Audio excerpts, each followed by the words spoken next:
Welcome to Divorce Discussions. I'm Angie Weber. I am the leader of the organization, the Divorce Support Collective, and our whole mission is to help reimagine the process of divorce through collaboration and support, whether you are in the contemplation stage or you're years past your post-decree.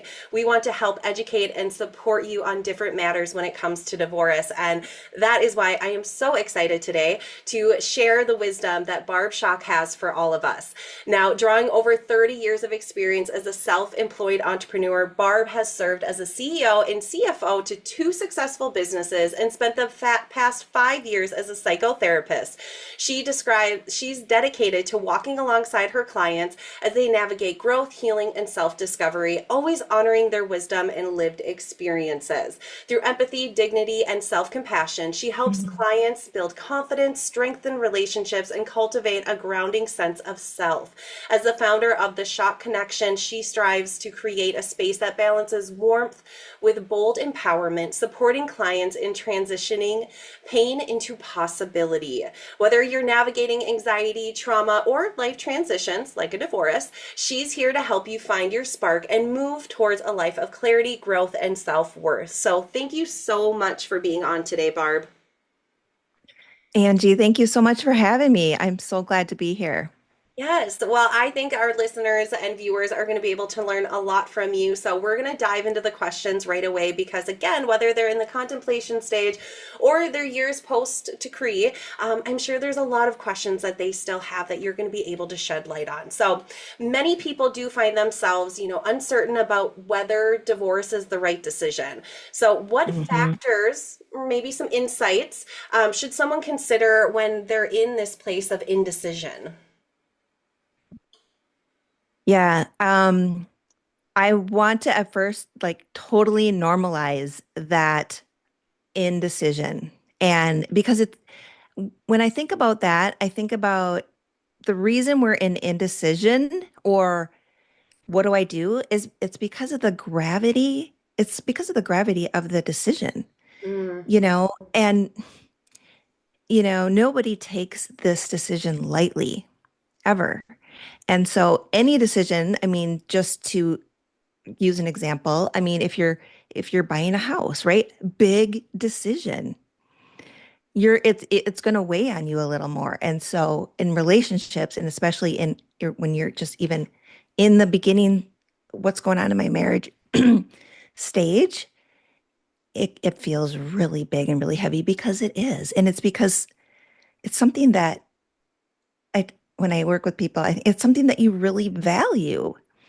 If it was, if you didn't take it seriously, it wouldn't feel so big and so hard. So when I think about it's the reason there's a couple few other things, but when you're going through this, there's a fear of the unknown, right? A lot, and the other part is, you know, if you have children, what's going to happen with that? And then there's a financial piece. And a big part of many people going through this type of transition is an internal self-shame mm. that feels really, really just burdensome. So, some insights, maybe what I work with people is looking at, we'll talk about this in a little bit, but self-love, respect, you know, and looking at in the relationships that we're in, are we getting those core needs met? Yeah. And so, Yeah, I mean, obviously, you're not going to be able to give them the right choice. People have to decide yeah, if they are going to move forward with a divorce or if they are going to stay right, work on their marriage, and neither is right or right, wrong. It's just the decision that works right. best for them and their family. And as you said, Yeah, this is a big decision. This isn't, should we have chicken or beef tonight? Like this right, is really marking a huge right. new trajectory for their lives based on this decision, and it can feel overwhelming, and that's Mhm. why exactly, you're already sharing a lot of great points here, and that's why we started the Divorce Support Collective, is because we Yeah. wanted to help those individuals know that there's a whole team that can surround you and support you hmm whatever Mm-hmm. your decision is. And so let's say that they do decide, divorce is the right option for us and our family and our goals and our needs. And sometimes people usually say that divorce is both an ending and a Mm-hmm. beginning. So, what are some Mm-hmm. of the most emotional challenges people face during this Mm-hmm. transition, and how can they navigate them with self compassion? Because you already kind of brought up Mm-hmm. kind of that guilt and shame piece. Mm-hmm. Mm-hmm. Um, yes, definitely so many emotions, right? And overwhelming. And a roller coaster. I mean, not to be cliche, but one day, I mean, there's grief and loss, definitely. Yeah. And an end and a beginning. You're mourning this this relationship, and there's also, we call it ambiguous loss, where you're mourning and grieving your the future that you thought was going to be, Yeah. so, and that's, you know it's ambiguous, but it's a loss, and it's hard to wrap your mind around loss in general. And then you have this, my future isn't, how do I mourn that? And of course, fear and confusion and self-doubt and self-blame. And then along with that, there might be relief. And you're like, how can I feel that and be afraid at the same time, or and be um, relieved and be angry, or Yeah. you know? And when we have those mix of emotions, that is when it's harder, than just being, I'm angry, Yeah. always, or, I'm relieved always. So one day you feel empowered and liberated, and the next day you're overwhelmed with the loss. And so navigating that, when I work with people, it's like acknowledging where you're at without judgment, Yeah. because we do, of course, many of us, I shouldn't feel this, I shouldn't feel that, you know, and going, man, what would I do if a friend came to me, my best friend, Yeah. and was struggling with this? Can I do that for myself? Hmm. You know, just taking, I mean, when you think about it, just, I don't know, if, like, a couple of the practices are really being like, how do you do that? How do you take care of yourself without judgment? Hmm. And one of the practices is being mindful, which, when I say that, I mean just being present and being, what am I feeling right now? Where is that in my body? And being okay with it, Yeah. you know? Yeah. So learning how to do that. It's not as easy as um just do this. Yeah. Yeah, absolutely. It's really kind of that curiosity point, and being curiosity without Mm-hmm. any judgment or shame attached to it, and looking at Mm-hmm. it of more of like, this is just what it is right now. And I think you hit on two very important things as you were talking about that Yeah. is, I can feel sad and I can feel free. And really Yeah. understanding that you can feel two different ways at the same time. Like they both can be Mm-hmm. true, and one does not Yes. make the other one right or wrong, but coming to Right. that conclusion of I can feel sad about if we're deciding to divorce, that my marriage is ending, and I can also feel hopeful maybe in what is to come for this new Mm-hmm. chapter in my life. And I think the other part that I really appreciated that you brought up is normalizing the ups and the Yeah. downs, Yeah. because it can feel so drastic and dramatic when we go through that. Like one day everything's good and we're feeling Right. fine and we're feeling super hopeful, and then you wake up the next day and you're like, "Oh my gosh, how is this my life? I never got married thinking I was going to get divorced, and now all those plans that we had, they look completely Mm-hmm. different." And sometimes we can internalize that in, well, something must be wrong with me. How can I have these Mm-hmm. highs and lows so much? So I really appreciate you normalizing that for the viewers, in case that's something that they are Mm-hmm. experiencing. Mm-hmm. Yeah. Yes. And Mm-hmm.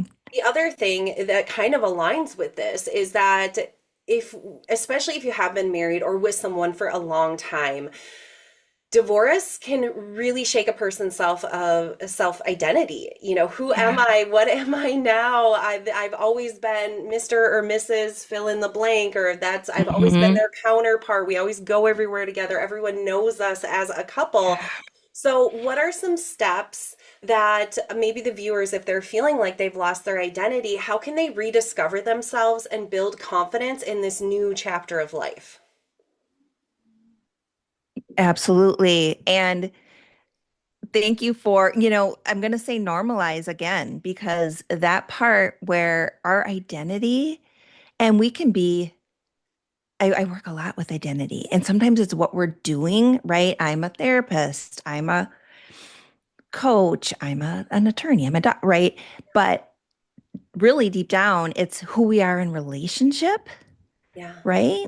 When I work with people, because sometimes that our profession feels like our identity, and obviously it is part of us, because if we choose to be a fireman, it's part of your identity versus I choose to be a teacher or whatever, right?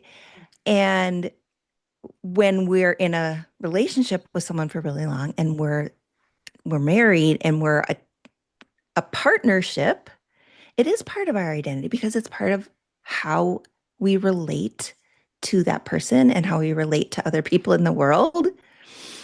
And so it's again, normalizing, it's overwhelming to be like, who am I now? And depending, it doesn't even matter. I mean, I work with people who maybe are in a breakup who are not married. It, it's still grief and loss and a change of identity. So really paying attention to like, yes, that feels different and normalizing the overwhelm makes sense. Because back to the part where it's like, I shouldn't be feeling this way. I know what's the right thing to do. So I shouldn't have this identity like piece. Yeah. Someone else might feel a little bit, everyone's different. So it's an individual, it's obviously everyone goes through that individually, but there's a lot of very commonalities to like, who am I now? Um, so honoring that grief, again, kind of back to there's no timeline or correct way to heal, healing at your own pace, because being able to recognize who you are now doesn't happen if you don't honor that piece, that piece of the healing piece, right? So that's really, really important. And that's, having people around you, having support around you, meeting with somebody who can help you just look at things a different way. Really important to reconnect with yourself. And though some of the things are just, who am I outside of this relationship? Because even when we're in a partnered relationship, we have, different identities, but maybe we've kind of molded ourselves to like, this is our couple relationship. And what did I do before? Mhm. What did I kind of put, neglect? Maybe not on purpose. It's like, oh yeah, I went back to like playing an instrument or, something that really gave me joy that I just maybe put on the back burner. Yeah. And then I love that because, and then also there's another piece which I love helping people with is like, you can be, it's like the before and after, like, what's new? What's what do you want to do different? Who do you want to be? There's hobbies and things like that. Like, oh, I want to try roller skating or, which seems, but also there's like, who do I want to be? What did I learn through this? What did I learn through this relationship? Such an important question is like, who did I become through this relationship? How did this relationship make me a better person? And what did I learn that I don't want to do anymore Yeah. in relationship per se? Because it's owning the only part of this whole situation that you can own is your role in it, right? Without judgment, you know? So yeah, the skills, the practical, trying new things, and also that internal, like, who am I and who do I want to be? Yeah. And I think, like you said, the healing journey, it's going to be different for everyone and it's going to go Yeah. at a different pace for everyone. And really Yeah. giving yourself grace to have that time to Yeah. sit with yourself, to rediscover yourself, to really dig Yeah. into who have I been, who do I want to be, and what are the things that I can take from this experience and move forward, and what are those things that I can leave behind that maybe don't serve me Yeah. anymore. And Yeah. thinking about, especially for people who have been in a marriage for, 10, 20 years, Yeah. trying to figure out, well, I'm in, the middle of my life now. Who am I? Like, I never Yeah. thought I'd have to do this. Again, I think it comes back to two things can be true at the same time. It can be scary and it can Yeah. be really exciting to be able to claim your Yeah. identity of who you want to be. So I Hmm. love that. Hmm. Now, we've Hmm. already talked a little bit about this, but community, it plays such a huge part Hmm. in the Hmm. divorce process. And it's, again, no one gets married thinking, well, I can't wait in 10 years for us to get a divorce. Like, I already have our lawyer picked out. But a lot of Right. times when it happens, we feel very alone and feel like, oh my Hmm. gosh, how do I move forward? And there's no one else by my side through this. But that's simply, luckily, just not true. So, Right. what role does community, therapy, or support groups play in helping someone move forward after a divorce? Hmm.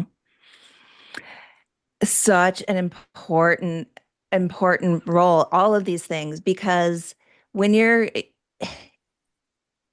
in this, and many times a lot of shame, not on purpose. I'm not saying it's a shameful thing. And thankfully, I think our culture is, from what I have seen, we're not shaming other people. We don't know their circumstances. I think people are being very, like, you know, and that in the past wasn't always the case, right? But that doesn't mean sometimes we're like, what did I do again? What's wrong with me?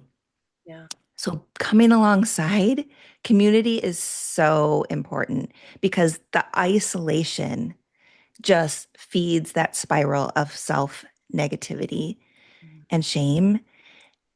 It's really hard to get out of that on your own. Yeah. It's Yeah. a self, it's that cycle, right? Oh, I should have. Oh, look at me. Now I'm doing it again to myself. Oh, Yeah. it, you know?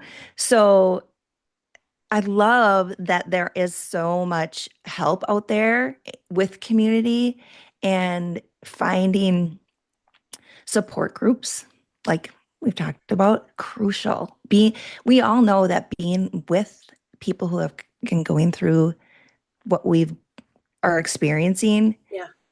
is so important because then we don't feel like we're not the only one, Hmm. you know, and we can lift each other up and come alongside.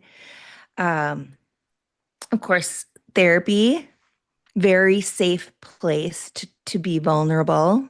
It's confidential. That's where you can come and have someone come alongside you and help you find the what's inside you that can help you.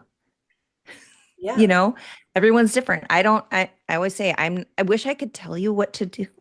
I always wish I had someone just do this, and it'll be good. But that's not our role. There might be some expertise on how do we develop these skills and how do we be more reflective and more, look inward. And then, of course, look back to, again, the support groups, Hmm. like I've already mentioned, and even like your trusted community that already know and love you, but also knowing that there's not a right or wrong time to talk to them about what you're going through. Because when we're going through any hard thing, if I bring this to, my mom or a really good friend, there is there is this part of then they are holding this burden and I have to comfort them depending on who they are, and knowing that, do I have the capacity to do that? Hmm. I might not until I've worked through some of this with a therapist or with my support group. Yes. So knowing it's okay, because if someone's like, you should have told me sooner, it's like, well, I wasn't ready. And that is okay to know that you don't have to tell people until you're ready, Yes. you know? So Yeah, I think you hit on an important thing that we should on ourselves a lot. We should mhm, know how to do this. mhm. We should be able to get through it ourselves. We should be able to, pull up our bootstraps. And the beautiful thing is that you don't have to. And finding that support and community. And I am glad that you brought up that last point of your trusted community, maybe it's your family and friends and peers, and understanding that because they're very emotionally involved in the Yeah, situation as well, or potentially, that maybe they're not the best place to start first, and really yeah, honoring yourselves and understanding who can I go to that is going to help me feel confident and help me through this. So, like you said, that you don't have to take the burden on their reactions and yeah, yeah. um, Hmm. so I love that because there are a great amount of support out there. There's people like you, there's, mediators, attorneys, Right. divorce coaches, parent coaches like myself. And so Yeah, there is just such a wide variety of people out there. And again, that's one of the reasons that we started the Divorce Support Collective, is to bring yeah. in these support systems for people to look for and to really kind of create their A team, no matter what stage Hmm. of divorce they're in. But from your recommendation, where is the best place for people to start looking for the support they need if they're feeling isolated or alone in this process? Mm. Where is the best place? Yeah. You Or how do know, they start the process? What is the first step? I think if you have people that you know and trust, so if asking that, just like anything, like, do you know a good realtor or do you know a good babysitter, Hmm. right? Again, that's maybe reaching out to those people. If you're going to say, I need a therapist, like, who do you know? That is always awesome, but that might be vulnerable. Like, oh, now I'm asking them, and they're going to be like, well, are you okay? And we're normalizing therapy also, through in our culture as well. There is, I mean, obviously, you can go to your places of worship, always, which is amazing. Have We partner with them so that many of my clients are like, "Oh, my church, I got your name from my church," you know, Yeah. because they're going to be really good resources to find people that align kind of with your values. Obviously, if it's through your church, right? Places like your organizations who have partnered with people who support people going through this, because knowing that you don't have to go through it alone, that I think is like the key message I think that you're trying to get out and that I'm trying to get out to people. Um, so those are some of the things that come to mind. I mean, there is resources online where you can, obviously, but it's not, if so, I'm going to say this up front too, like, and this might be just in general, like a therapy thing, but just like anything, everybody's not the right fit for everybody, right? So it's okay if you meet with a group or you meet with, I know people that do like 12-step groups. Hmm. They got to find the right group that it feels like they're people, Yeah. And so in this time, finding the right, if it's a coach and an attorney, it has interview them, get to know them as much, most people will give you some of that time because they know that this matters, Yeah. you know. So, Yeah. yeah. Absolutely. Well, thank you so much, Barb, for joining me Yeah, today for this divorce discussion. Viewers, thank you for tuning in. If you want to get connected with Barb, definitely go to the notes. You are going to be able to get in contact with her, especially if you awesome. need that additional support, because I think throughout this discussion today, it is just a great reminder that you don't have to do this alone. So, Yeah. watch for more divorce discussions coming up soon. And thank you so much, Barb, for your time today. We'll see you later. Oh, thank you. All right. Bye.